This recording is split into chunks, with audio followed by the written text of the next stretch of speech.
Today I'm here in my living room getting set up for a quick portrait shoot, and I want to show you how I set up my living room to create amazing portraits using a very small space.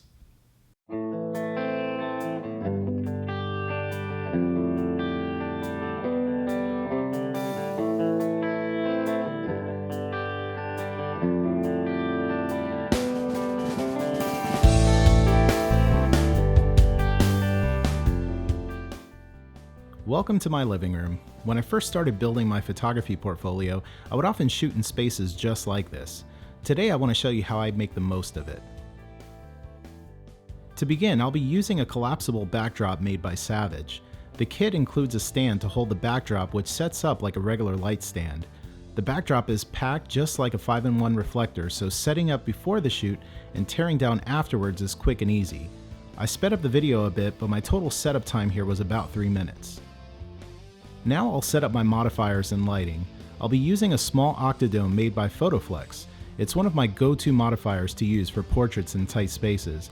If you don't own an octodome, I highly recommend getting one, but you can also use a strip bank, beauty dish, or softbox to achieve a somewhat similar effect.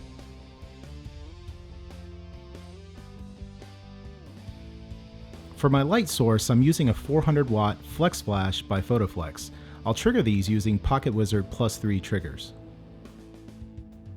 George is going to be my model for this shoot. As you can see, he's about 2 feet away from the octodome and about 2 feet away from the backdrop.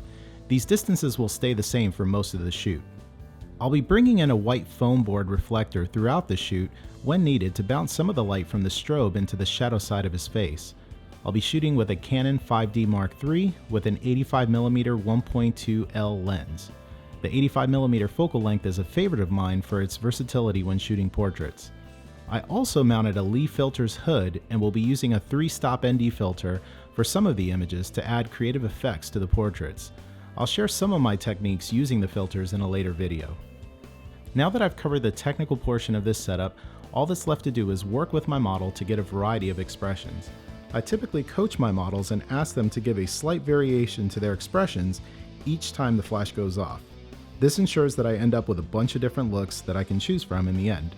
In my first year as a studio photographer, I did photo shoots just like this one with about 40 to 50 different models, and it really helped me refine my process. I encourage you to shoot often as it helps you improve your process. Let's take a quick look at some of my favorite images from the session, including my final camera settings.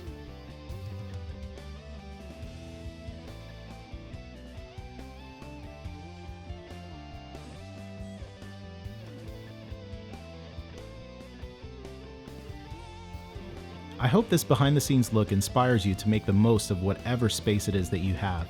If you enjoyed this video, please give me a thumbs up, comment, or share the video. Be sure to check out the Rangefinder magazine website and blog for more great content. Thanks for watching, and I'll see you next time.